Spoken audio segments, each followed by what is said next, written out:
Bienvenue sur So What, le magazine de l'entrepreneuriat au masculin et au féminin. Aujourd'hui, nous partons à la rencontre de Stéphane Huck, dirigeant de la société Smart Evidence. Avec un mindset de sportif de haut niveau qui repose sur sa capacité à comprendre les enjeux complexes de notre société, il s'investit à maîtriser et adopter des mesures innovantes tout en mettant l'humain au cœur de ses attentions. Pour réussir et relever de nouveaux défis, il aborde avec nous la manière dont il perçoit le monde et la vie, avec un regard responsable, pertinent, agrémenté d'une folie saine qui le caractérise. Et c'est sportivement lui. Mon métier aujourd'hui consiste à créer, éditer des solutions technologiques sur des téléphones ou sur des sites internet accessibles pour que les gens qui utilisent des véhicules puissent savoir dans quel état il est. On est parti d'une observation de marché avec un besoin et on s'est rendu compte que on ne savait pas finalement, avec toute cette technologie qu'on avait autour, avec l'époque dans laquelle on vit, on ne sait pas. On a vu qu'il y avait un vrai besoin de marché, on avait un vrai besoin de l'autre côté, de la part de l'humain, de pouvoir continuer à gérer les choses peut-être autrement, peut-être mieux. Et on s'est dit, tiens, il y a peut-être un truc.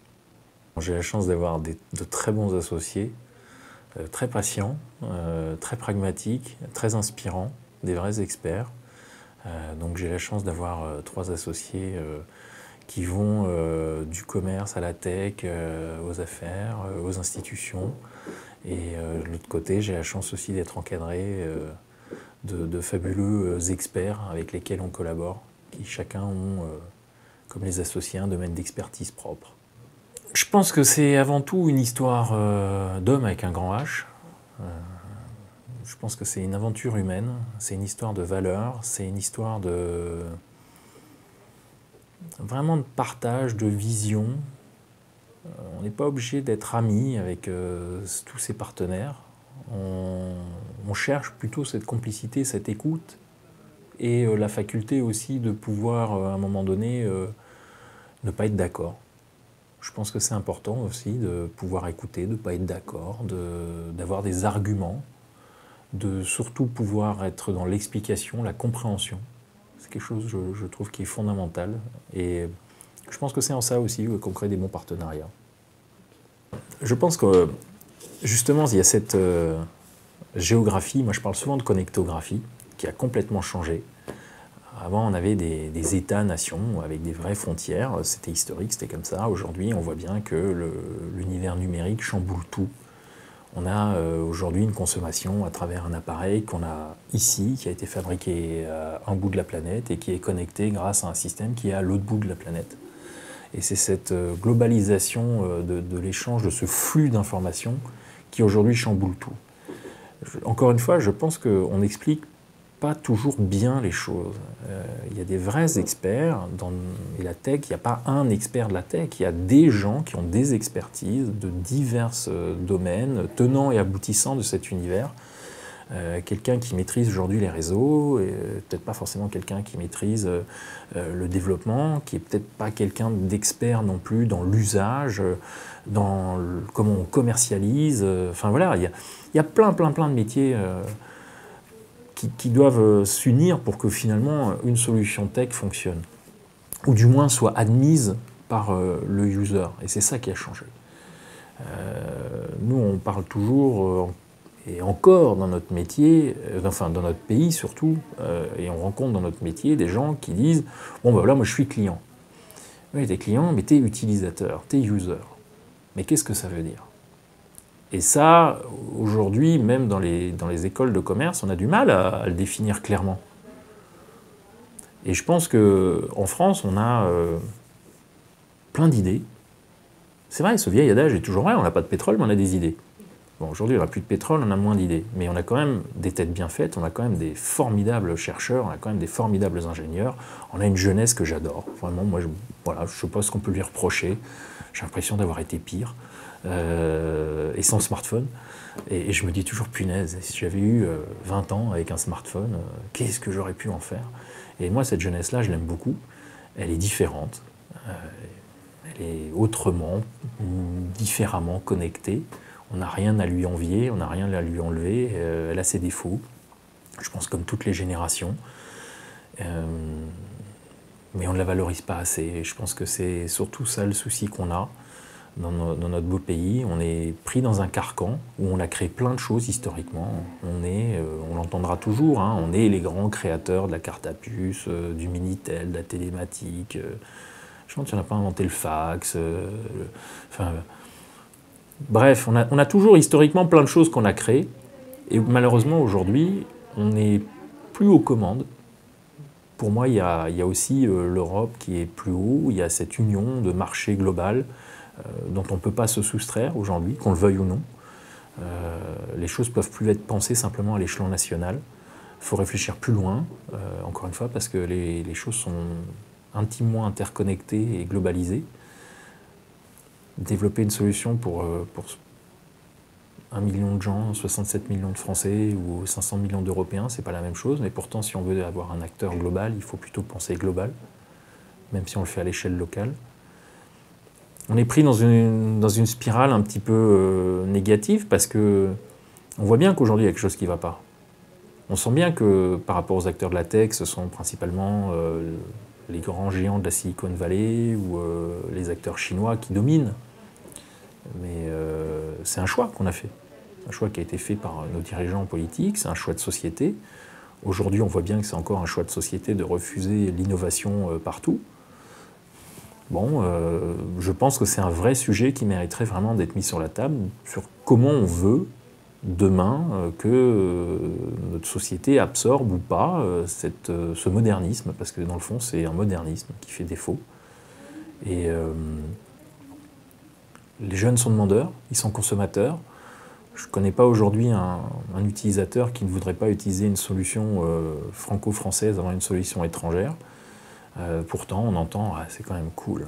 Bah oui, Internet, c'est quand même cool, mais c'est pas nous qui sommes aux commandes et c'est pas notre produit premier. Nous utilisons tous les jours des briques technologiques qui ne viennent pas de France.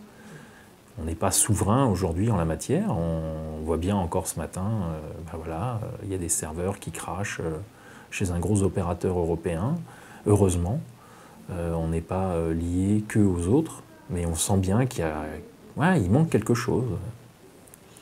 Je pense qu'aujourd'hui, on a un vrai gap générationnel. On a vraiment une génération de baby-boomers qui, partout, uniformément sur toute la planète, post-Deuxième Guerre mondiale, a généré du patrimoine, a généré de l'innovation, de la croissance. Peut-être comme aucune autre génération ne pourra plus jamais le faire dans l'histoire de l'humanité, peut-être jusqu'à présent, après rien n'est écrit, mais on voit bien que cette génération-là, elle a créé du confort conformiste. Hein, avec le confort est arrivé du conformisme. C'est une conviction profonde que j'ai, mais je leur reproche rien, c'est comme ça. Si on peut toujours aller vers plus, c'est bien. Mais on voit bien qu'il y a aujourd'hui d'abord la volonté de vouloir préserver ses intérêts propres, avant potentiellement de vouloir les réinjecter. Alors il y a une petite conscience écologique qui dit qu'on ne peut pas laisser la planète demain, ses enfants ou ses petits-enfants, mais c'est encore une fois pour moi très personnel, un peu limite égoïste, les miens avant les autres, et mon mode de vie avant celui de l'autre. Et c'est là où, à un moment donné, même si on a créé encore une fois des organisations, des institutions très internationales, on est très limité dans nos choix, et on veut d'abord préserver le sien avant celui de l'autre ou réfléchir plus globalement. C'est très compliqué. Je pense qu'on a un mindset qu'il faut vraiment changer là-dessus. On a, en France du moins, on n'a pas su créer non plus ce lien entre les lieux d'éducation ou d'éducation supérieure et leur proximité avec la ville, avec les entreprises. Je pense que là, pour le coup, les anglo-saxons ont su créer quelque chose de très pratique, ce qu'ils appellent eux un campus, une unité d'espace et de temps où tout va dans le même sens. Nous, on l'a verticalisé en disant on crée dans un bâtiment un campus. Oui, mais il n'y a pas cette pluridisciplinarité qu'il peut y avoir, il n'y a pas cette curiosité, et donc on fait une espèce d'entre-soi. Mais ce n'est pas un reproche, c'est la société française qui est comme ça. Est-ce qu'on ne peut pas s'ouvrir et voir comment font les autres? Est-ce qu'on ne pourrait pas s'adapter? La rapidité n'est pas non plus ce qu'on sait faire de mieux en France, même si ça va beaucoup mieux, je trouve. Mais dans combien d'entreprises aujourd'hui on passe la main à un trentenaire et même de considérer un vingtenaire avant de vouloir aller vers un quinquagénaire ou un sexagénaire. Je ne pense pas que c'est très fréquent. Du moins, moi, je ne le vois pas. Oui, c'est très facile de basculer et d'oublier l'intérêt collectif. Après, je pense que c'est là aussi où viennent vraiment se heurter des valeurs humaines. On n'est pas obligé d'être non plus dans le communisme le plus absolu, mais je pense que de toute façon, étant donné que les choses sont maintenant intimement interconnectées et liées, de toute façon, il va falloir prendre le problème par sa globalité. Le problème, c'est si tu veux le prendre par sa globalité, il faut aussi en connaître les singularités. Et c'est là où les choses commencent à devenir compliquées. Alors, tu vois, tout de suite, on a un schéma complexe sur la table. Tu veux fabriquer quelque chose d'éco-responsable? Oui, mais il y a toute une chaîne. Le problème devient complexe. Parce qu'il y a des imbrications partout. Maintenant, voilà, il faut partir du principe que l'innovation, au sens de, non pas simplement on va tout révolutionner parce qu'on fait autrement, mais l'innovation, ça peut être très simple, ça peut être du bon sens, tout simplement, remis au cœur du métier.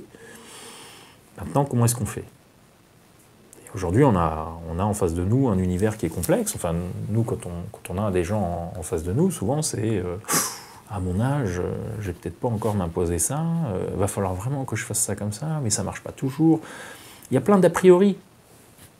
Parce que finalement, l'humain a le droit de douter. Mais je pense qu'avec de la pédagogie et avec de la croyance, on peut arriver à faire les choses. Il n'y a pas de coupable à tout ça. Et ça passe par un vivre ensemble, par une volonté de vivre en commun. Et on voit bien que c'est très heurté en ce moment. Pourquoi? Parce que justement, on y perd notre latin. Et effectivement, tu as raison, il y a une manière de considérer l'adulte et l'enfant, mais parfois on peut s'interroger si l'adulte n'est pas un grand enfant. Donc, bon, moi j'ai mon avis, je pense qu'aujourd'hui, face à l'inconnu, à partir du moment où on a acquis un confort de vie, qu'on le veuille ou non, on est dans un pays où il règne un grand confort de vie. Ok, il y a de l'injustice sociale, ok, il y a de la pauvreté, ok, il y a des problèmes. Mais mine de rien, aujourd'hui, quand tout s'est arrêté, il y a un an, tout le monde a répondu présent. Et encore une fois, sans prosélytisme politique, mais c'est un fait, c'est factuel. Quand on n'a pas pu travailler, à un moment donné, l'État-providence a pris le relais au niveau continental. Donc on voit bien qu'aujourd'hui, les gens sont pris dans un confort, et puis c'est compliqué de comprendre qu'aujourd'hui, il faut se remettre à être un lifelong learner, qu'il faut tous les jours réapprendre, que tous les jours, il faut se fatiguer en plus de son métier, de la gestion de sa famille, de ses contraintes quotidiennes, en gros, il faut retourner à l'école, quoi. Il faut réapprendre à apprendre. C'est très compliqué, c'est fatigant. Moi, je comprends les gens. Mais est-ce qu'on peut faire autrement aujourd'hui? Alors, oui, on peut largement faire autrement, c'est sûr. On peut se dire, je n'ai pas envie, je ne veux pas le faire. Mais dans ce cas-là, il ne faut pas non plus, quelque se plaindre de ne pas y arriver.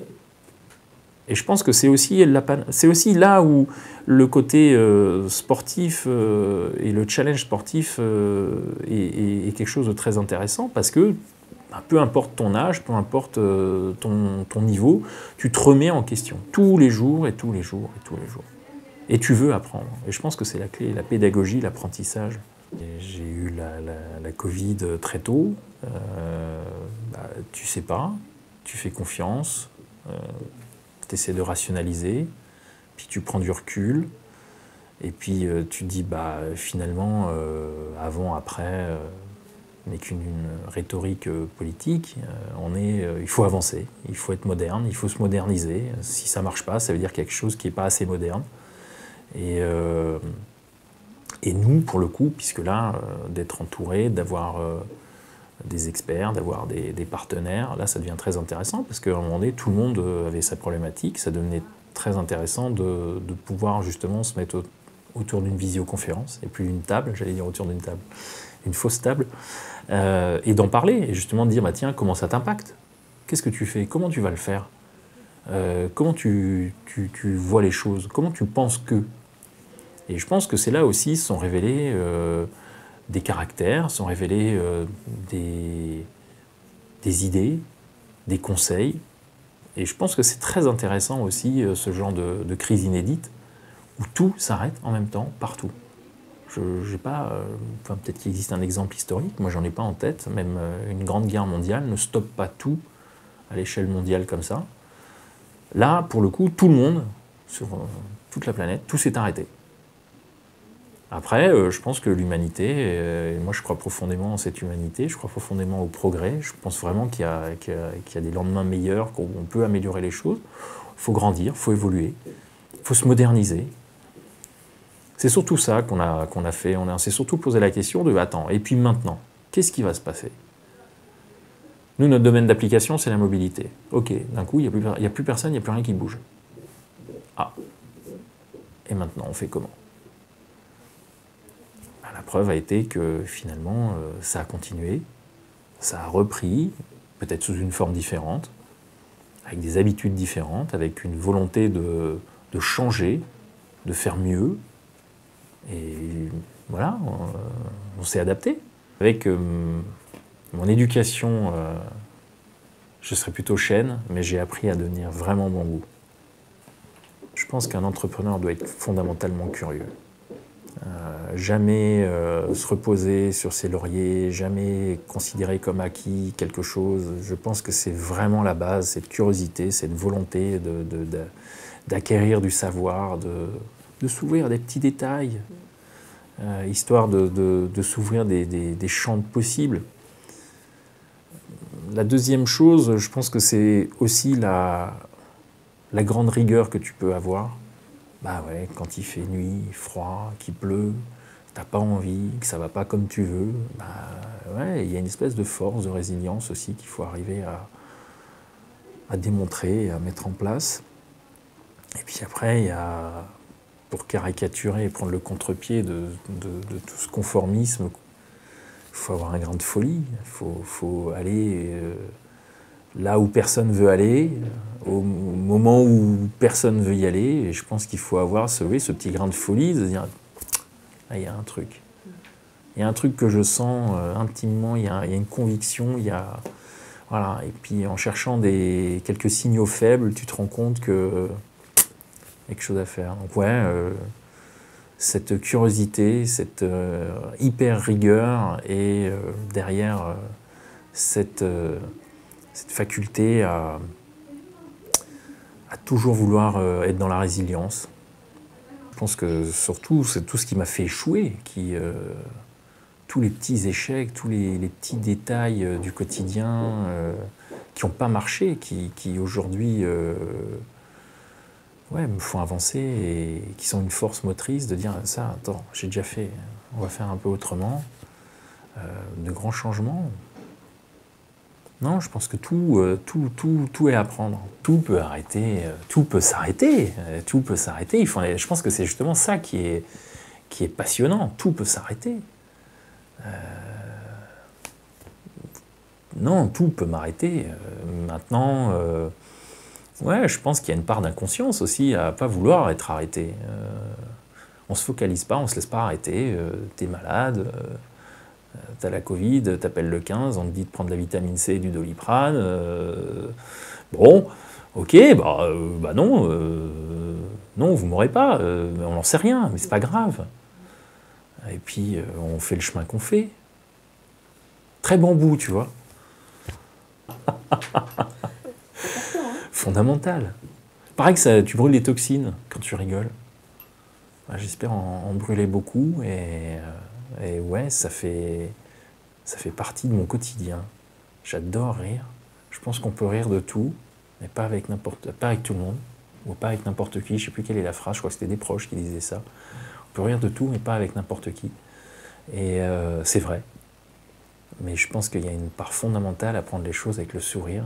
Et même quand je dis parfois à mes étudiants, il faut être source de joie, de bonheur et de solution, mais il y a cette notion de joie qui est très première.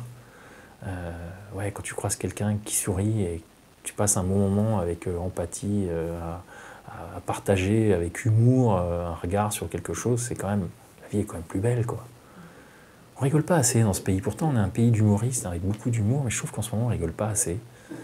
Peut-être parce que le rire est monopolisé, mais ou alors qu'il est peut-être aussi structuré de manière générationnelle. Parfois, je me sens vieux quand je regarde TikTok, il y a des trucs qui me font pas rire. Mais voilà, ça fait rire d'autres, tant mieux. Mais ouais, le rire, c'est génial. Il faut en rire. Il faut rire de tout. Je pense qu'il faut pouvoir rire de tout. La vie est belle, mais tous les jours. J'espère que cette interview vous a plu. Likez, partagez, abonnez-vous. À très bientôt.